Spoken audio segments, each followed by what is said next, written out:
Hindi ko inaasahan ang umagang yon. Parang ordinaryong araw lang sa simula. Pero nagbago ang lahat nang makita ko ang 2 linya sa pregnancy test na hawak ko.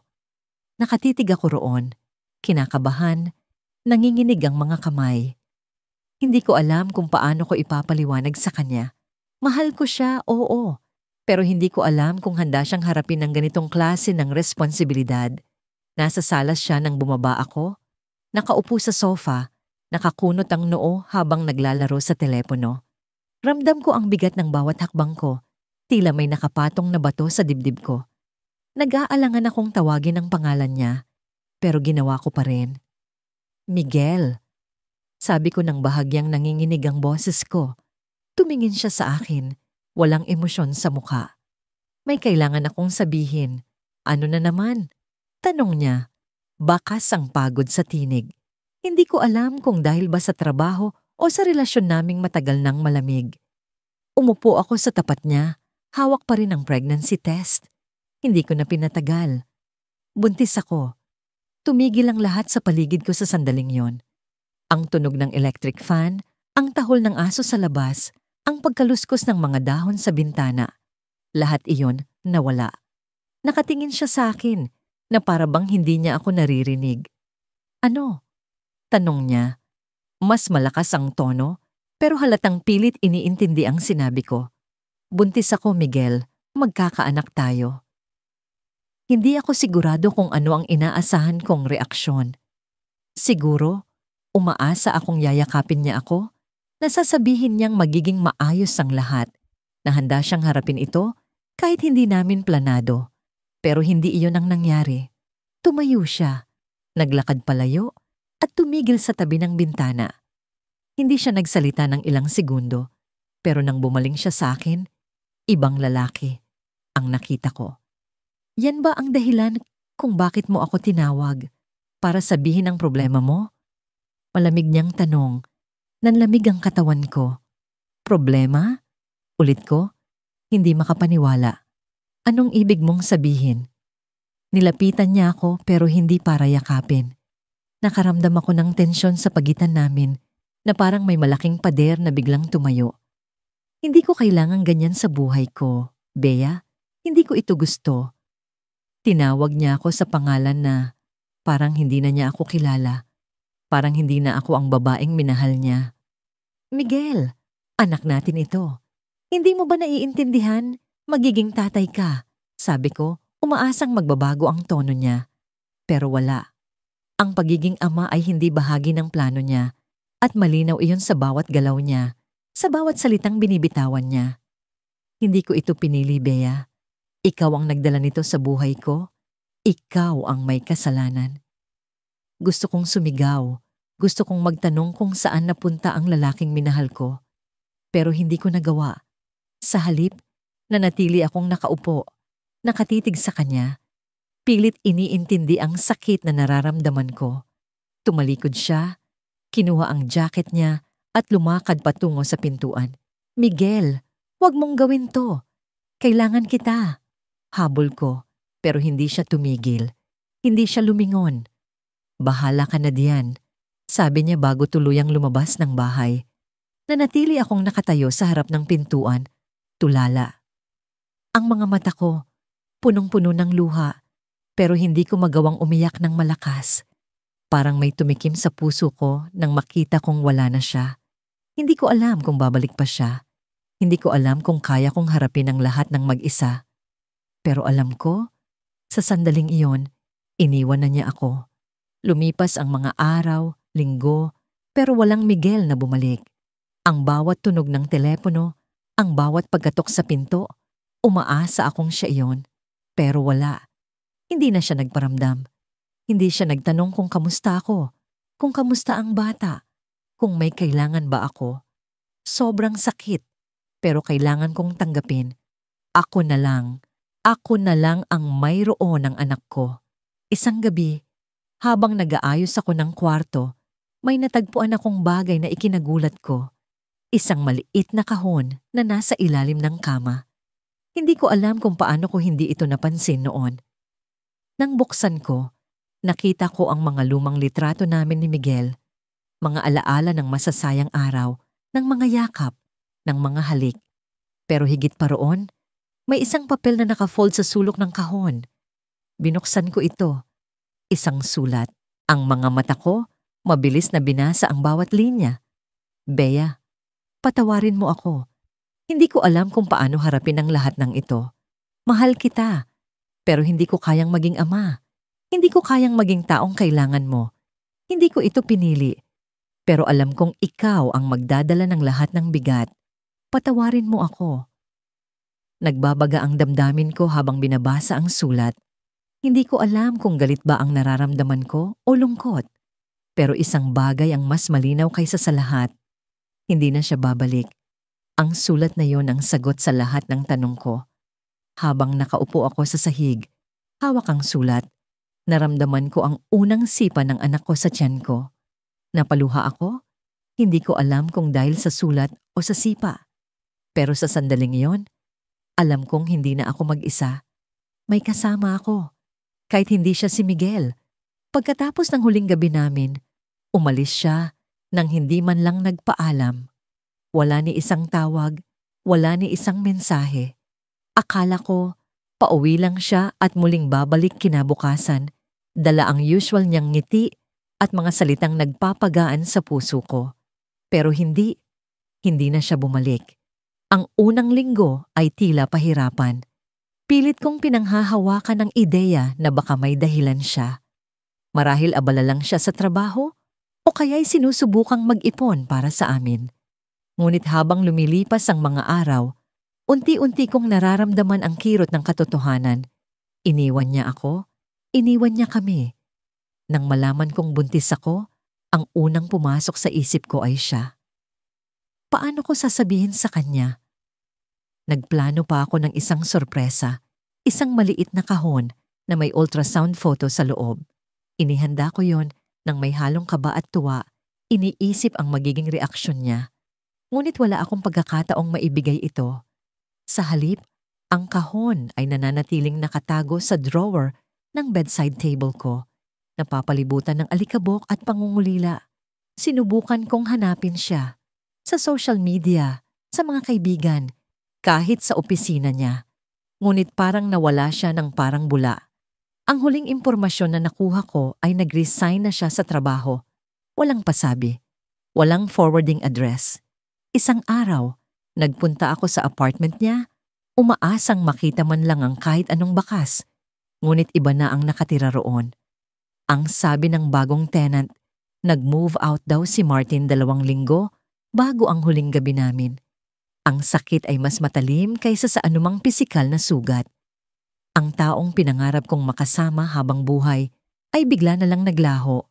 Iniwan akong mag-isa na may dala-dalang responsibilidad na hindi ko alam kung paano kakayanin. Sa bawat gabi, nakahiga ako sa kama, nakatitig sa kisame. Iniisip kung ano ang nagawa kong mali. Wala namang malaking away. Wala namang hudyat na aalis siya. Ngunit bakit? Bakit ganito? Sa tuwing tumitingin ako sa salamin, paunti-unti kong nakikita ang pagbabago sa katawan ko. Ang tiyan ko, bagamat maliit pa, ay nagsisimula ng magpakita ng palatandaan ng buhay sa loob nito. Naghalo ang emosyon sa puso ko. Tuwa para sa maliit na anghel na ito. Ngunit galit at lungkot para sa lalaking iniwan kaming dalawa. Isang araw, habang naglalakad ako pauwi mula sa grocery, nakita ko ang isang pamilyar na mukha. Si Martin. Hindi ako maaaring magkamali. Siya iyon. Nasa kabilang kalsada siya, nakatayo sa harap ng isang coffee shop. May hawak siyang cellphone, tila may kausap. Nanigas ang mga paa ko. Gusto ko siyang tawagin, ngunit parang tumigil ang mundo. Masakit ang makita ang taong iniwan ka nang walang paliwanag. Ngunit mas masakit ang makita siya habang masaya, na para bang walang nangyari. Naglakad ako papalapit, nanginginig ang mga kamay at tuhod. Bawat hakbang ay parang isang hamon sa sarili kong lakas ng loob. Sa wakas, narating ko ang coffee shop, ngunit bago ko pa man siya malapitan, pumasok siya sa loob. Kasunod ang isang babae. Maganda siya, maputi, nakasuot ng bestida na tila mamahalin. Tumawa si Martin. Hawak ang likod ng babae habang naglalakad sila papunta sa isang mesa. Napalunok ako. Ang pusong minsang umasa ay tila nadurog ng higit pa. Hindi ko na kayang pumasok. Tumalikod ako, bitbit ang mga pinamili, at naglakad ng mabilis palayo. Ang mga mata ko'y namumuo ang luha, ngunit pilit kong pinipigilan. Hindi ko pwedeng iyakan ang lalaking yon. Hindi ko pwedeng hayaang masira ako ng ganito. Ngunit sino ba ang niloloko ko? Sa bawat hakbang, pakiramdam ko'y tinutuhog ng mga pako ang puso ko. Sa bawat araw na lumipas, ramdam ko ang bigat ng responsibilidad na hindi ko inasahan. Ang tiyan ko'y unti-unting lumalaki, kasabay ng pagdami ng mga tanong na hindi ko masagot. Sa tuwing tititigan ko ang sarili ko sa salamin, palaging bumabalik sa isip ko ang huling gabi naming magkasama. Ang ngiti niya, ang mga salitang binitiwan niya, lahat ng yun ay tila isang panaginip na naglaho sa isang iglap. Hindi ko maitatanggi. May mga gabing pinanghinaan ako ng loob. Nakatulala ako sa kisame. Iniisip kung saan ako nagkulang. Bakit niya ako iniwan? Hindi ba niya ako kayang mahalin sa kabila ng lahat? O baka naman takot lang siya sa responsibilidad na dala ng balitang yon?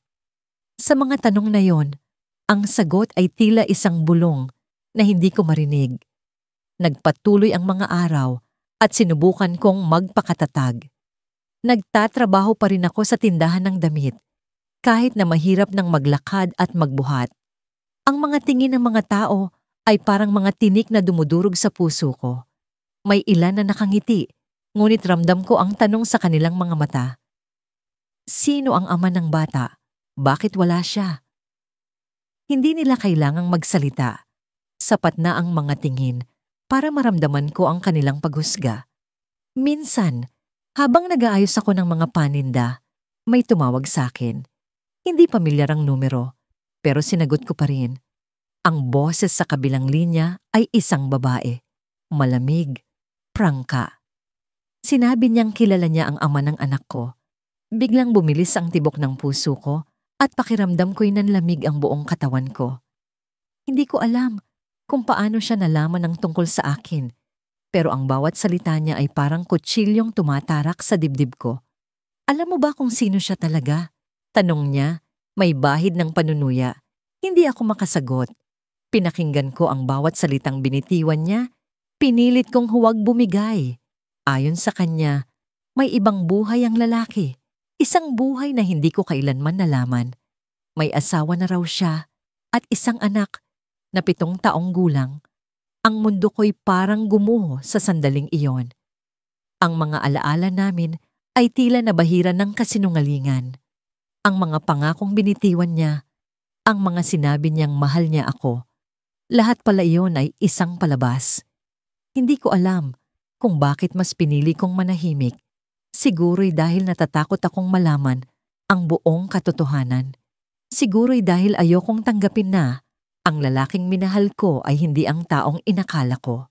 Nang ibaba ko ang telepono, nanatili ako sa isang sulok, yakap-yakap ang sarili habang umiiyak. Paano ko haharapin ang katotohanan ito? Paano ko haharapin ang buhay na wala na siyang bahagi? Lumipas ang ilang linggo, pilit kong ibinalik ang lakas na nawala sa akin. Hindi ko na siya hinanap, hindi ko na siya tinawagan. Sinubukan kong iwasan ang mga lugar na madalas naming puntahan. Pero ang sakit ay nanatili, isang sugat na hindi gumagaling. Kahit na anong gawin ko, hindi ko maialis ang bigat sa puso ko. Ang bata sa sinapupunan ko ay walang kasalanan, pero paano ko siya papalakihin ng mag-isa? Isang araw, habang pauwi ako mula sa trabaho, may napansin akong lalaking nakatayo sa labas ng apartment ko.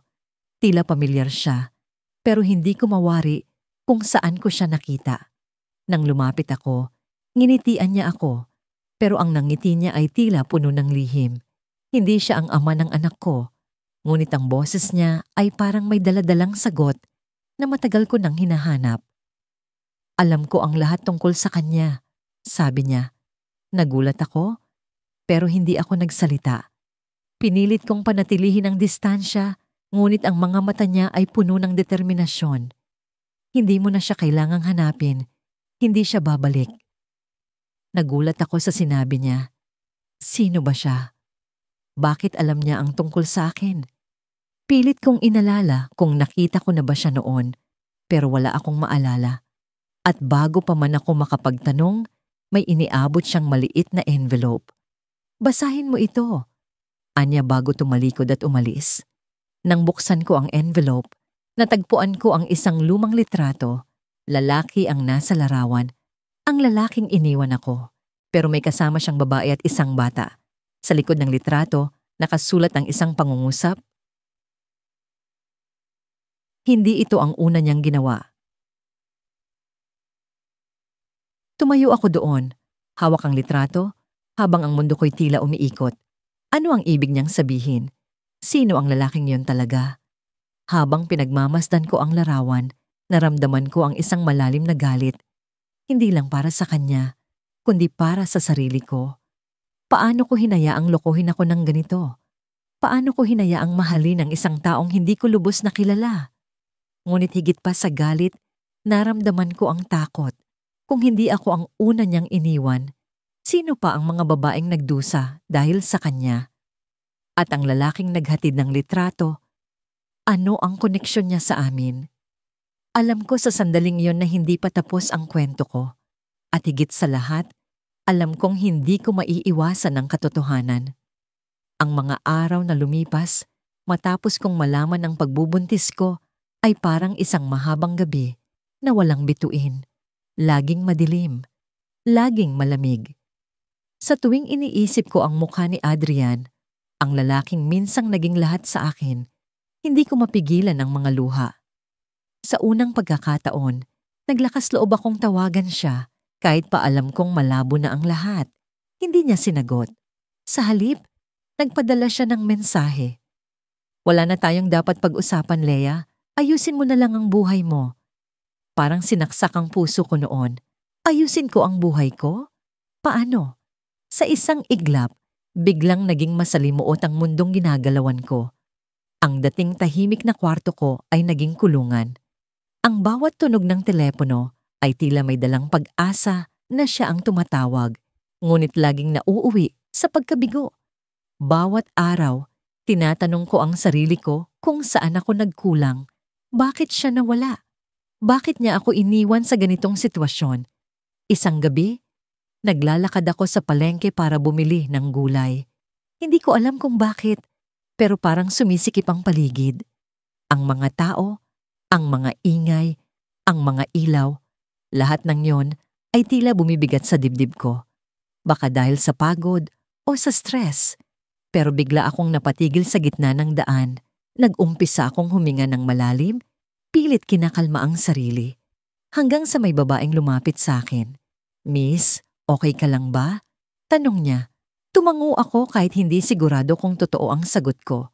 Pero sa likod ng aking isip, iniisip ko ang sagot na hindi ko maibigay. Hindi ako okay. Hindi ako okay sa lahat ng nangyayari sa akin. Hindi ako okay na mag-isa sa lahat ng ito. Ngunit sino ba ang makikinig? Pag-uwi ko sa bahay, pinilit kong kumalma. Naupo ako sa kama, tinitigan ng maliit na kahon na hawak ko. Isang kahon na may mga litrato namin ni Adrian. Litrato noong masaya pa kami. Litrato noong akala ko, kami na ang magsasama habang buhay. Inisa-isa kong tingnan ang bawat isa. Ang litrato sa beach, kung saan sinabi niyang mahal niya ako. Ang litrato sa park, kung saan sinabi niyang hindi niya ako iiwan. At ang litrato sa restaurant, kung saan hiniling niyang maging ina ng mga anak niya balang araw. Ironiya, hindi ba? Ngayon, heto ako, buntis, pero wala siya.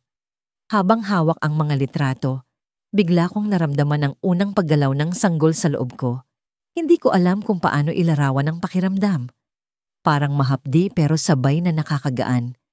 Parang may paalala na may buhay na bumubuo sa akin, kahit pa pakiramdam ko ay unti-unti akong namamatay. Pumikit ako at hinawakan ang tiyan ko. Sa kabila ng lahat, naramdaman ko ang munting koneksyon sa kanya. Ang sanggol ko, ang anak namin.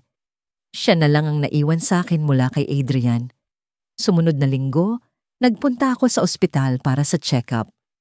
Habang hinihintay ko ang doktor, napansin ko ang isang mag-asawa sa kabilang dulo ng waiting room. Nakangiti sila, pinag-uusapan ang kanilang magiging anak. Ang saya nilang tingnan, pero parang pako ang bawat ngiti nila na tumutusok sa puso ko. Para bang ipinapaalala nila sa akin kung gaano kalayo ang sitwasyon ko sa kanila. Ako, mag-isa, walang katuwang, walang Adrian. Miss Leah, sabi ng nurse, tinatawag ako papunta sa loob ng klinik. Sumunod ako, hawak ang bag ko ng mahigpit. Habang nagpapaliwanag ang doktor tungkol sa kondisyon ng pagbubuntis ko, parang wala akong naririnig. Ang utak ko, lumilipad, pabalik sa mga alaala. Sa mga tanong na walang sagot, ngunit isang salita ang bumulwak mula sa bibig ng doktor na biglang nagpatigil sa akin. May komplikasyon, sabi niya. Nakatingin siya sa akin. Seryoso. Kailangan nating bantayan ang pagbubuntis mo.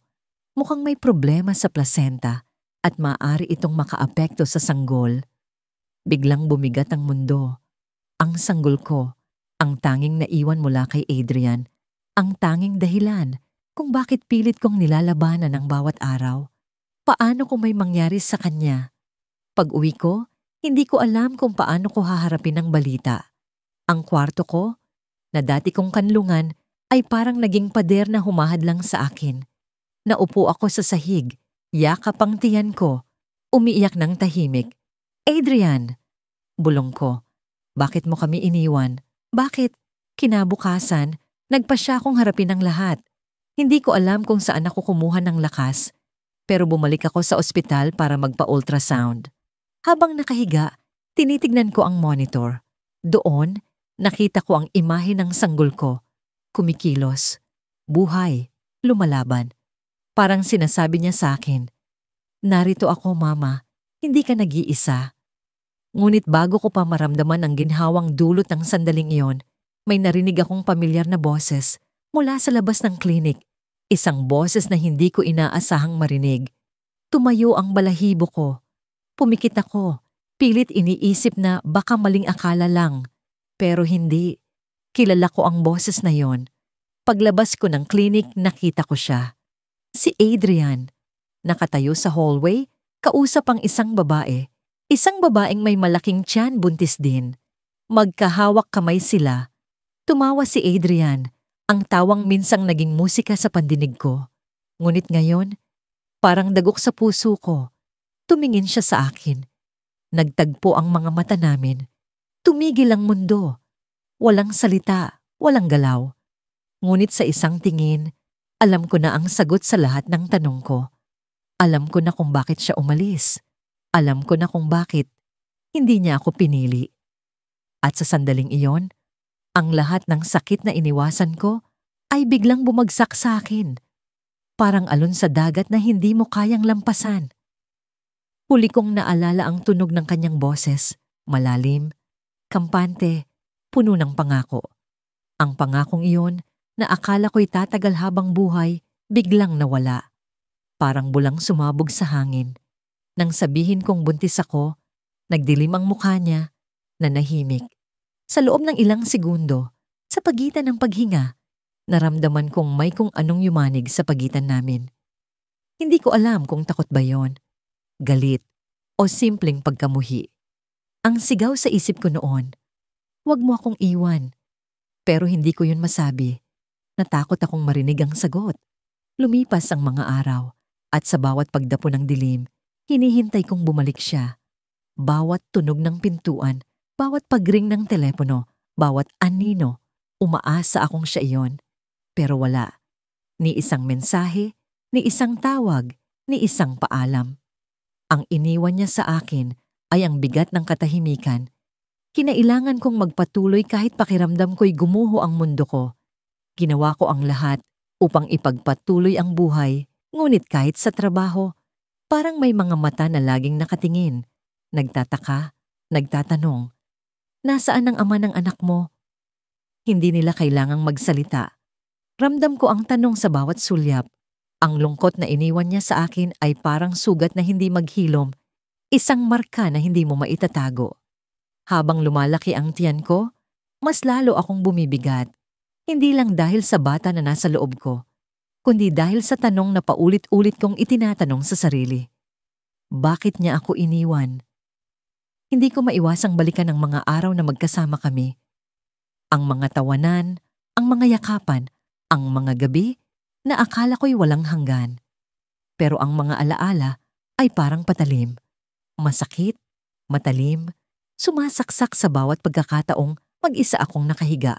Isang gabi, habang pinipilit kong matulog, may narinig akong kaluskos sa labas. Tumayo ako. Naglakad papunta sa pintuan. Ang puso ko'y parang tambol, bumilis ang tibok. Sa likod ng utak ko, naglaro ang ideya. Siya na kaya ito? Babalik na siya?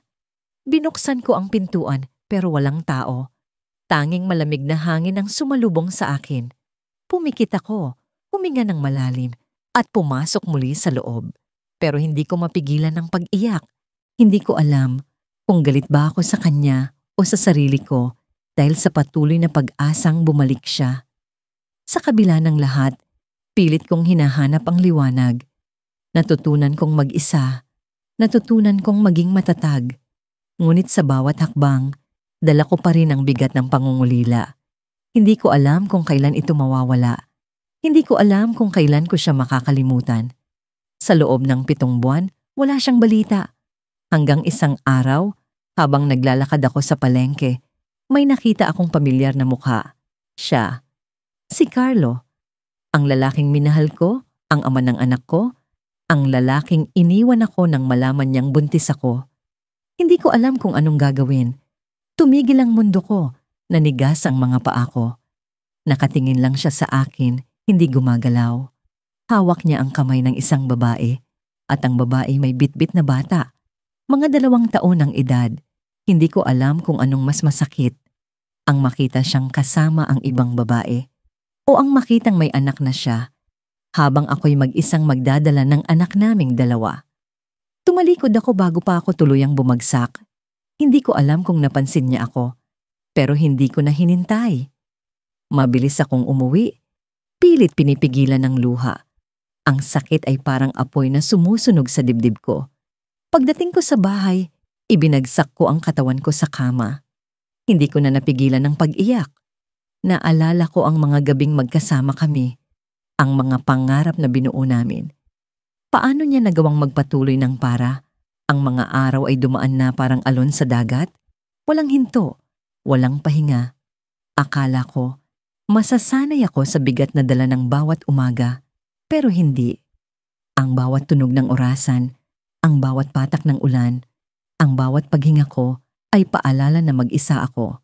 Sa tiyan ko, naroon siya, ang maliit na buhay na bumuo sa malaking puwang na iniwan niya. Sa bawat pagdama ko, sa paggalaw ng sanggol sa loob ko, nararamdaman ko ang tamis ng pag-asa, pero kasabay nito ang pait ng kawalan. Sa unang trimester ng pagbubuntis, pinilit kong maging matatag. Nagtrabaho ako kahit nahihilo, kahit pilit kong itinatago ang mga luha sa likod ng ngiti. Hindi ko kayang ipaalam sa mga tao ang katotohanan na iniwan ako ng lalaking minahal ko ng buong puso. Sa isip ko, baka bumalik siya.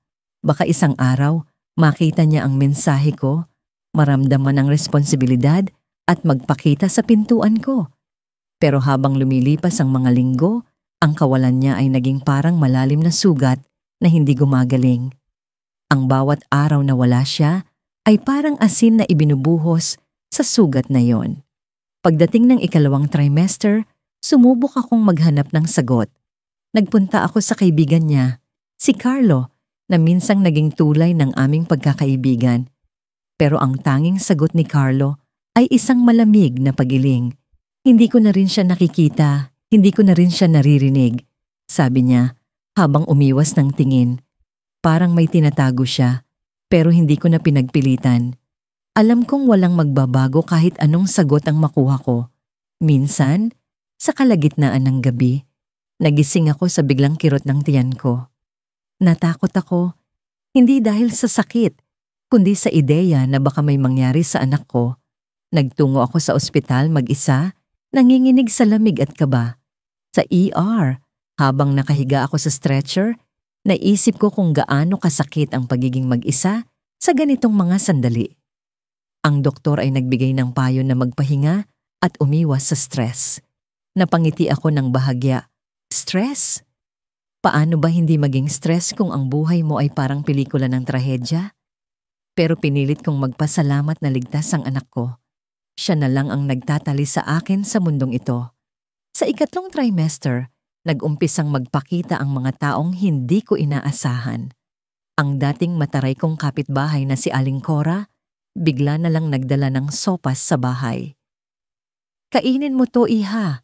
Nakakatulong yan sa mga buntis," sabi niya, habang pinipilit akong kumain. Ang dati kong kaklase na si Mia, na halos hindi ko nakakausap noon, nag-alok ng stroller na hindi na raw nila ginagamit. Maraming tao ang nagbigay ng tulong, pero sa likod ng kanilang mga ngiti, ramdam ko ang mga tanong na hindi nila binabanggit. Sino ang ama? Bakit wala siya? Isang araw, habang nagliligpit ako ng mga gamit sa lumang drawer, nakita ko ang litrato namin. Magkasama kaming nakangiti, hawak ang isang tasa ng kape sa isang kafe na madalas naming puntahan. Naramdaman ko ang pag-apaw ng sakit. Hindi dahil sa litrato, kundi dahil sa alaala ng araw na yon. Ang saya namin noon. Ang buong mundo ay parang punong-puno ng kulay. Pero ngayon, ang mga araw ko ay puno ng anino at tanong. Isang gabi, habang nakaupo ako sa kama, naramdaman ko ang unang malakas na sipa mula sa sanggol. Tumawa ako, kahit may tumulong luha sa mata ko. Sa kabila ng lahat, may buhay sa loob ko, may pag-asa. Pero sa likod ng tawanan, naroon pa rin ang tanong na bumabagabag sa akin. Bakit niya ako iniwan? Ano ang ginawa ko para layuan niya ako ng ganito? Hanggang sa dumating ang isang hindi inaasahang tawag. Medyo napalundag ako nang tumunog ang telepono dahil bihira akong makatanggap ng tawag. Sa unang ring, nag-atubili akong sagutin. Sa pangalawa, kinuha ko ang telepono at idinampi sa tainga. "Bakit mo ako tinatawagan?" Malamig kong tanong nang marinig ang pamilyar na boses. Siya, ang lalaking iniwan ako, ang lalaking halos sumira sa mundo ko. Ang sagot niya ay isang mahabang katahimikan na parang may labanan sa loob ng utak niya. Sa wakas, nagsalita siya, mahina, halos pabulong. Hindi ko sinasadya. "Pero kailangan mong malaman ang katotohanan." Napatigil ako. Ano ang ibig niyang sabihin? Ano ang katotohanan na hindi ko pa alam? Sinubukan kong magsalita, pero bago ko pa magawa, narinig ko ang isang tunog sa background. Isang malakas na sigaw na parang may aksidente. At biglang naputol ang tawag. Lumipas ang 3 buwan mula noong huling beses na nakita ko si Leo. 3 buwan na puno ng tanong, galit at pangungulila. Hindi na siya muling nagpakita. Walang tawag, walang mensahe, walang kahit anong palatandaan na may balak pa siyang bumalik. Parang naglaho siya sa mundo ko. Pero ang katotohanan, hindi siya ang naglaho. Ako ang iniwan. Sa bawat araw na dumaan, unti-unti kong naramdaman ang pagbabagong dulot ng bata sa loob ko. Hindi na maitatanggi ang pag-umbok ng tiyan ko, ang bigat na dala nito, pati na rin ang pagod na tila walang katapusan. Pero higit sa lahat, naroon ang takot. Takot na mag-isa habang pinapasa ng lahat ng ito. Hindi ko alam kung paano ko haharapin ang hinaharap na wala siyang katuwang. Minsan, nagising ako sa gitna ng gabi. Pawis na pawis ako, kahit malamig ang hangin sa labas.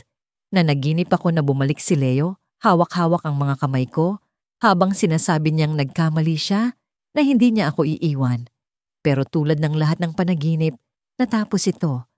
At ang realidad ay mas malupit. Nakatitig ako sa kisame habang iniisip kung paano ko siya nagawang mahalin ng ganito. Bakit hindi siya bumalik? Bakit niya nagawang tumakbo sa oras na sinabi kong magiging ama na siya? Isang araw, nagpasya akong pumunta sa probinsya ng pamilya niya. Hindi ko alam kung ano ang inaasahan ko. Bahala na. Sabi ko sa sarili ko, kailangan kong malaman ang sagot. Kailangan kong marinig mula sa kanya kung ano ang dahilan ng pagkawala niya. Huwag na lang akong umasa sa sagot na magpapagaan sa nararamdaman ko. Ang mahalaga, kahit sakit ang kapalit, ay ang katotohanan. Sumakay ako ng bus, papunta sa kanilang lugar. Mahaba ang biyahe, pero sa bawat kilometro, nararamdaman ko ang bumibigat na kaba sa dibdib ko. Pagdating ko sa kanilang bahay, naroon ang nanay ni Leo sa harap ng bakuran. Matagal ko siyang pinagmasdan bago ko napagtantong wala akong ideya kung paano ko sisimulan ang pag-uusap. Hindi ko alam kung alam niya ang tungkol sa pagbubuntis ko o kung alam niyang iniwan ako ng anak niya. Pero wala na akong atrasan. Lumapit ako sa kanya, nanginginig ang mga kamay, pero pilit kong pinatatag ang boses ko. Tita, si Leo po. Nandito ba siya? Tanong ko, diretso pero halos pabulong. Napatingin siya sa akin. Sa una, parang nagulat siya, pero agad niyang pinigilan ang reaksyon niya at naging seryoso ang mukha niya. Hindi siya sumagot kaagad. Inabot niya ang upuan sa tabi at umupo, kasabay ng pagyuko ng ulo niya. Hindi mo ba alam? Tanong niya. Mababa ang boses. Ang tanong niya ang nagpalito sa akin. Hindi ko alam kung ano ang ibig niyang sabihin. Lumapit ako ng bahagya, umaasa sa sagot na magpapaklaro ng lahat. Ano po ang ibig ninyong sabihin? Napabuntong hininga siya bago tumingin sa akin ng diretsyo. Si Leo? Wala na siya. 2 buwan nang wala. Sa sandaling iyon, parang tumigil ang mundo ko. Wala na siya. Hindi ko alam kung ano ang nararapat kong maramdaman. Galit? Lungkot? Takot? Pero higit sa lahat, naramdaman ko ang kawalan. Ang lalim ng pagkawala. Hindi lang siya umalis para iwan ako. Tuluyan siyang nawala. Paano po nangyari? Tanong ko. Halos hindi makapagsalita. Napaluhod ako sa lupa, hinahabol ang hininga ko. Hindi ko alam kung kakayanin ko pa ang susunod na sasabihin niya. May aksidente. Bumangga ang sinasakyan niya sa isang truck. Hindi na siya umabot sa ospital? Sagot niya. Mabigat ang bawat salita. Naramdaman ko ang pagdaloy ng luha sa pisngi ko. Gusto kong sumigaw. Gusto kong magtanong kung bakit ganito ang nangyari. Pero wala na akong lakas. Ang galit na naramdaman ko noong una, biglang napalitan ng matinding lungkot. Nawala na ang lahat ng pagkakataon para makausap ko siya, para marinig ang paliwanag niya, para makita siyang muli. Wala na. Tumayo ang nanay ni Leo at nilapitan ako. Inabot niya ang mga kamay ko, mahigpit ang pagkakahawak, parang sinasabing hindi ko kailangang mag-isa. Pero kahit anong gawin niya, alam kong mag-isa pa rin ako. Mag-isa akong haharapin ang lahat ng ito. Anak, kung may kailangan ka, nandito kami, sabi niya. Ngumiti ako ng bahagya, pero hindi ito umabot sa mata ko. Tumango na lang ako. Pilit na nagpapasalamat kahit alam kong walang makakabawas sa sakit na nararamdaman ko. Sa pag-uwi ko, tulala ako sa bus. Ang daming tanong ang bumabagabag sa isip ko, pero alam kong wala na akong makukuha pang sagot. Ang iniwan niyang tanong ay mananatiling tanong. Ang iniwan niyang sakit ay mananatiling bahagi ng buhay ko. Pero habang nakatitig ako sa bintana ng bus, naramdaman ko ang isang bagay. Isang galaw sa loob ng tiyan ko. Bahagya, pero sapat para maramdaman ko. Ang anak namin. Siya ang natitirang bahagi ni Leo sa buhay ko. Siya ang natitirang sagot sa lahat ng tanong ko. Sa kabila ng lahat ng sakit, sa kabila ng pagkawala, naroon ang isang bahagi niya na hindi ko kailanman mawawala. Pero sa huling saglit ng biyahe, isang tanong ang pumukaw sa isip ko. Kung aksidente ang kinamatay ni Leo, bakit walang kahit anong balita sa social media o sa mga kaibigan niya? Bakit walang nabanggit ang nanay niya tungkol sa libing, sa mga detalye ng aksidente? Masyado bang mabilis ang lahat para maiwasan ang tanong? O may bagay ba akong hindi pa alam? At doon, sa dilim ng bus, Naramdaman ko ang kilabot na gumapang sa katawan ko. Nagising ako sa kalagitnaan ng gabi, pawis na pawis, kahit malamig ang hangin na pumapasok sa bintana. Ang panaginip ko ay paulit-ulit. Siya, nakangiti, hawak ang kamay ko, tapos bigla siyang naglalakad palayo. Sa tuwing susubukan ko siyang habulin, parang mas lalo siyang lumalayo, hanggang sa mawala siya sa dilim.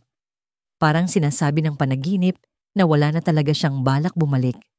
Tumayo ako mula sa kama, tinignan ang maliit na crib sa gilid.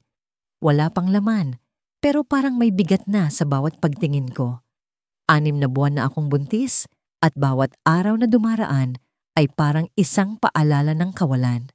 Naglakad ako papunta sa kusina, uhaw, pero hindi ko naisip magbukas ng ilaw. Ang dilim ay naging parang kanlungan ko, isang lugar kung saan pwede kong itago ang sakit na hindi ko maibahagi kahit kanino.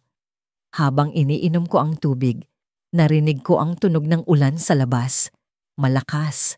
Parang gusto nitong ibuhos ang lahat ng galit ng langit. Ganito rin ang panahon noong huli kaming nag-usap. Naalala ko ang eksaktong araw na yon. Ang mga salitang binitiwan niya, ang malamig na tingin, ang bigat ng pintuan nang isinara niya ito sa harap ko. Hindi ko ito kaya, sabi niya, habang nakaupo sa gilid ng kama. Ang kamay niya ay parang yelo, malamig, hindi na mahigpit ang hawak sa akin. Hindi ko kayang maging ama. Hindi ko kayang baguhin ang buhay ko para sa isang bagay na hindi ko ginusto.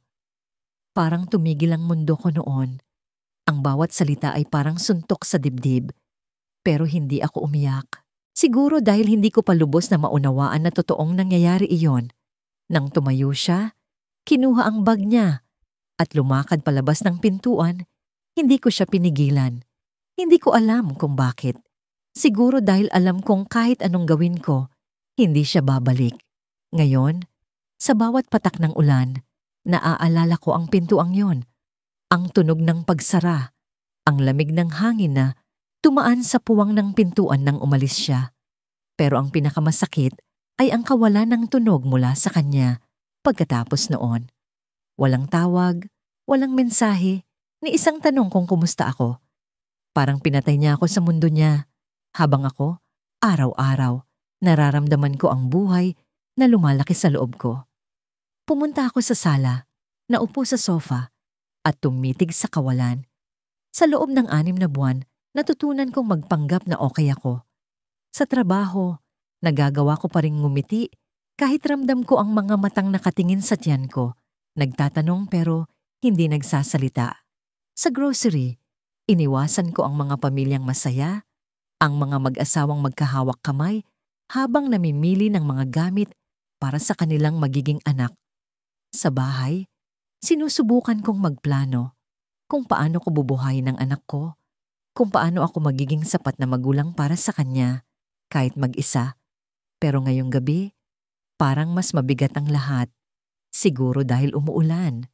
Siguro dahil pagod na akong magpanggap. Siguro dahil hindi ko na alam kung paano ko kakayanin pa.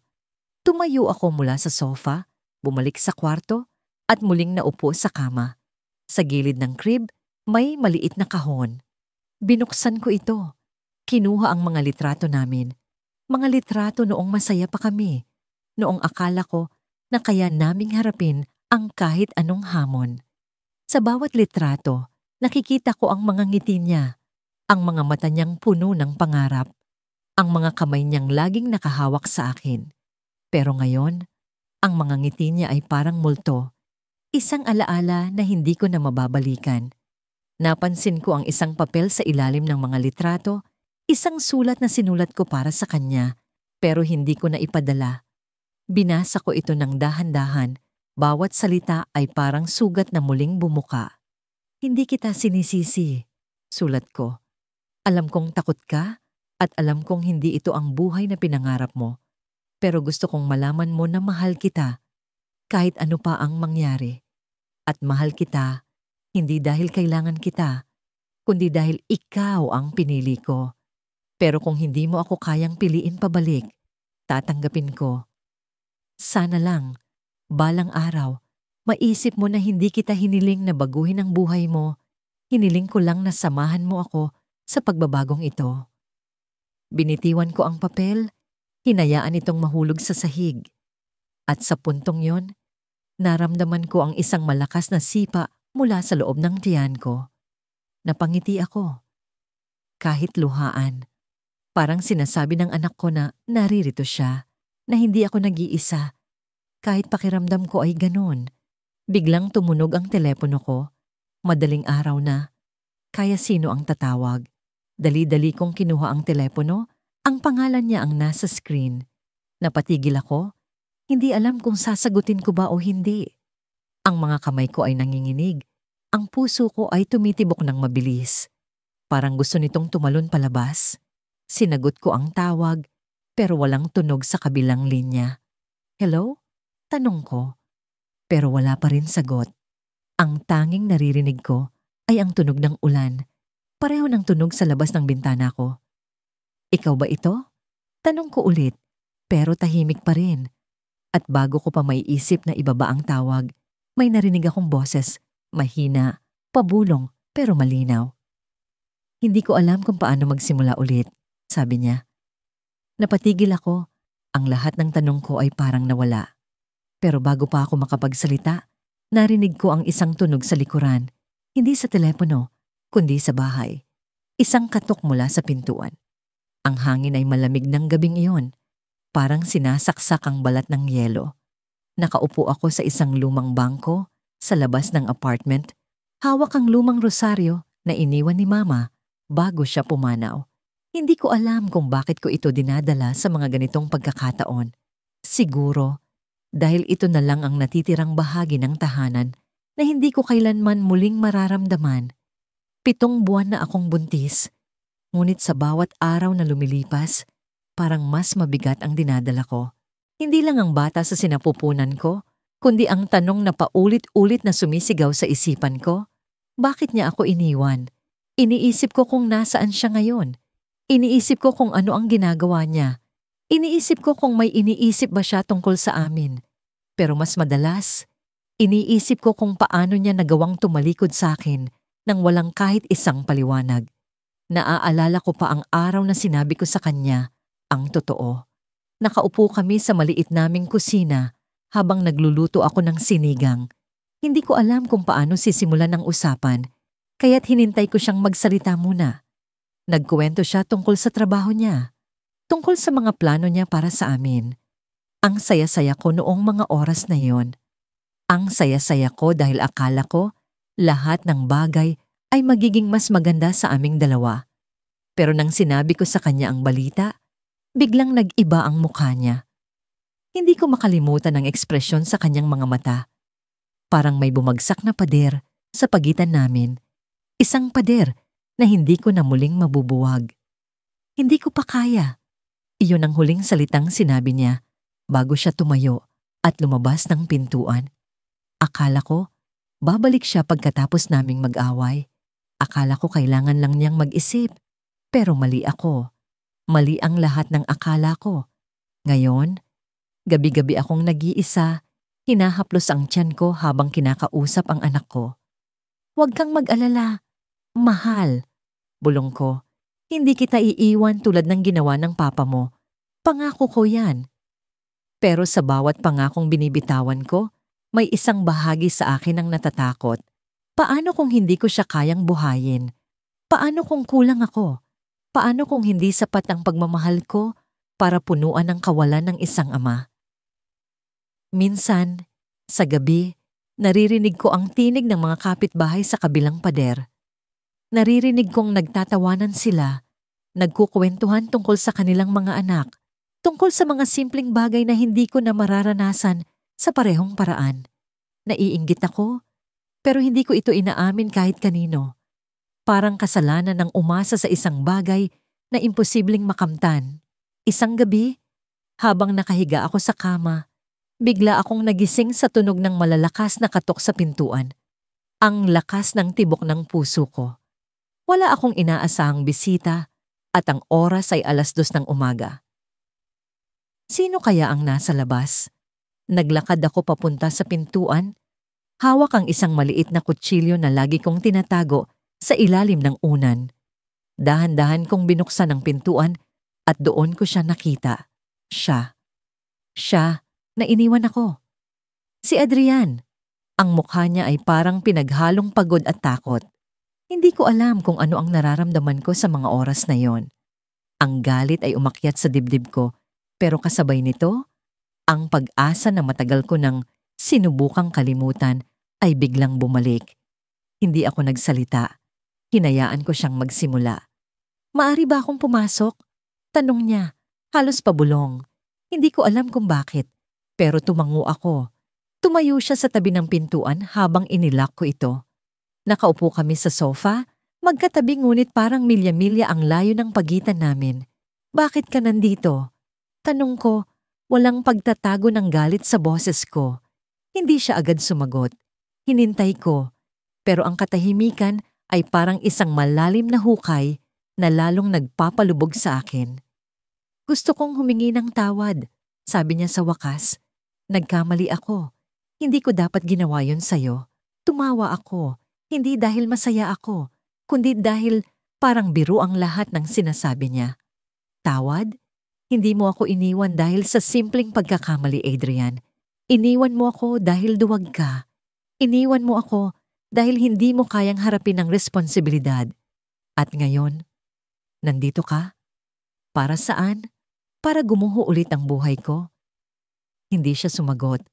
Nakatingin siya sa sahig. Parang bata na pinagalitan. Pero ang mukha niya, ang ekspresyon niya, hindi ko maintindihan. May kung anong kakaibang nararamdaman ako. Parang may bagay na hindi ko alam. Isang bagay na hindi niya sinasabi. Hindi lang basta tawad ang dahilan kung bakit ako nandito. Sabi niya sa wakas, "May kailangan kang malaman." Tumayo ako, galit na galit. "Ano pa ba? Ano pa ang pwede mong sabihin na mababago ang ginawa mo?" May tao na naghahanap sa'yo." Sagot niya, halos hindi ko marinig. At hindi siya para sa akin, para siya sa'yo. Hindi ko naintindihan ang sinabi niya. "Ano? Sinong tao?" "Adrian, anong pinag-uusapan mo?" Tumayo siya, nilapitan ng pintuan. Nagpalingalinga siya bago nagsalita muli. "Hindi ko kayang ipaliwanag lahat ngayon. Pero kailangan mong mag-ingat. Hindi lahat ng tao ay mabuti, kahit pa mukhang mabuti sila sa simula." Ang malamig na hangin sa labas ay dumaan sa bintana at ang mga salita niya ay parang yelo na tumama sa puso ko. Ano ang ibig niyang sabihin? Sino ang taong ito? At bakit parang may tinatago siya? Kahit na dumating siya para humingi ng tawad. Bago pa ako makapagsalita ulit, lumabas siya ng pintuan at nawala sa dilim ng gabi. Naiwan akong nakatayo. Ang mga tanong ko ay parang alon na sumasampal sa akin. Sino ang taong sinasabi niya? At bakit ang pakiramdam ko ay hindi pa tapos ang mga sakit na darating sa buhay ko? Sa gabing iyon, muling bumalik ang alingawngaw ng ulan sa bubong ng lumang bahay. Ang bawat patak ay parang martilyo sa dibdib ko. Pinapaalala ang bigat ng mga alaala at pangakong binitiwan niya, mga pangakong hindi na kailanman matutupad.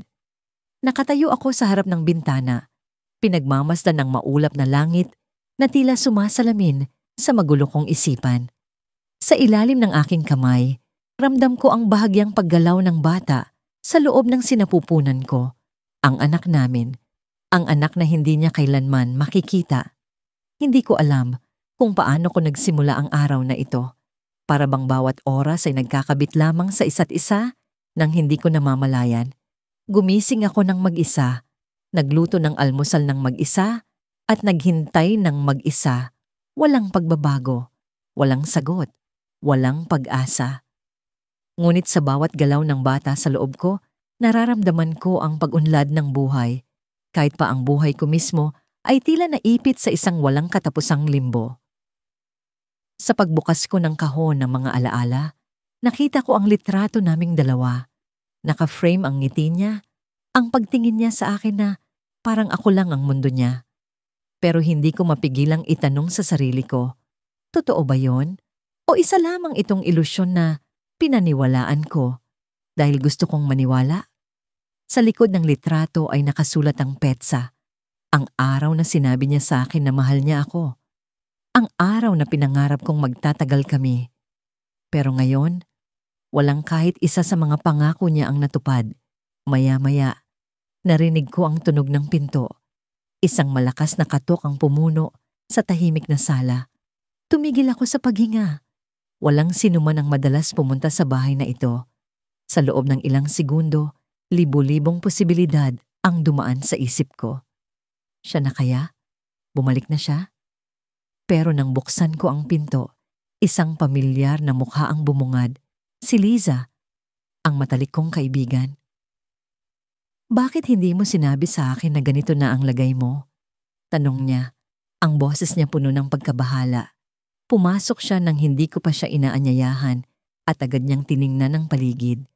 Ang mga gamit sa bahay ay nakakalat, ang mga pinggan hindi nahugasan at ang kama ay hindi naayos. Wala akong lakas para linisin kahit ang sarili kong gulo. Hindi mo kailangang mag-alala, sagot ko. Ngunit kahit ako ay hindi kumbinsido sa mga salitang binitiwan ko. Hindi ito tama, Mia. Hindi mo pwedeng hayaan ang sarili mong ganito. Hindi ka nag-iisa. Nag-iisa. Ang salitang yun ang paulit-ulit na sumasagi sa isipan ko. Hindi ba nag-iisa nga ako? Sa bawat gabi, sa bawat araw, sa bawat oras na hindi ko alam kung paano bubuhayin ang anak ko ng mag-isa. Pero hindi ko sinabi ang iniisip ko.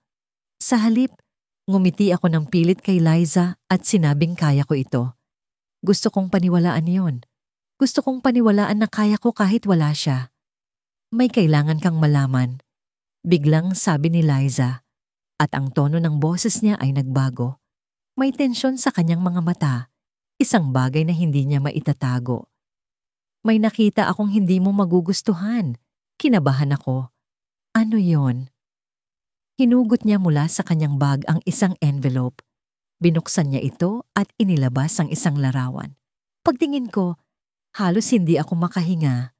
Si Daniel, ang lalaking iniwan ako, kasama ang isang babae. Nakatayo sila sa harap ng isang gusali, magkahawak kamay, at ang babae ay tila may suot na singsing sa daliri niya. Hindi ko alam kung ano ang mararamdaman ko. Galit, sakit, pagtataksil. Lahat ng damdaming iyon ay bumalot sa akin ng sabay-sabay. Ang tiwala na itinayo ko para sa kanya ay biglang bumagsak, parang bahay na gawa sa buhangin. Mia, hindi ko ito sinasabi para saktan ka, pero kailangan mong malaman, sabi ni Liza. Ang boses niya puno ng pag-unawa. Tumingin ako sa kanya, ngunit hindi ko alam kung paano sasagutin ang sinabi niya. Ang larawang nasa harap ko ang nagbigay ng sagot. Hindi siya bumalik, hindi dahil sa takot, hindi dahil sa kahirapan, kundi dahil may iba na siyang pinili. Hindi na ako ang mundo niya. Sa kabila ng lahat ng sakit, isang bagay ang tumama sa akin ng mas malalim. Hindi ko kailanman itinuring ang anak ko bilang isang pagkakamali. Pero sa isip ko, naisip ko kung ganoon ba ang tingin ni Daniel. Nang malaman niyang buntis ako, iyon ba ang dahilan kung bakit siya tumakbo palayo? Dahil hindi niya kayang harapin ang responsibilidad na yon? Mia, ano ang gagawin mo? Tanong ni Liza, ang boses niya puno ng pag-aalala. Hindi ko alam. Wala akong sagot. Pero sa mga sandaling iyon, naramdaman ko ang galaw ng bata sa loob ko. Parang isang paalala na may dahilan pa rin akong magpatuloy. Hindi para kay Daniel, hindi para sa ibang tao, kundi para sa anak ko. Lumapit ako sa bintana, tinitingnan ng ulan na patuloy na bumabagsak. Sa bawat patak, nararamdaman ko ang paghilom. Kahit pa napakabagal, hindi ko alam kung kailan matatapos ang sakit na ito. Pero alam ko na hindi ko kailanman iiwan ang anak ko. Hindi ako magiging katulad niya. At sa sandaling iyon, narinig ko ang tunog ng isa pang katok sa pinto. Mas malamig, mas malakas kaysa sa una. Tumayo si Liza at sinabing, ako na ang magbubukas. Ngunit bago niya pa ito magawa, isang boses ang narinig ko mula sa labas. Mia, kailangan kitang makausap. Tumayo ang mga balahibo ko. Kilala ko ang boses na yon. Hindi ko inakalang maririnig ko pa ulit ito. Si Daniel,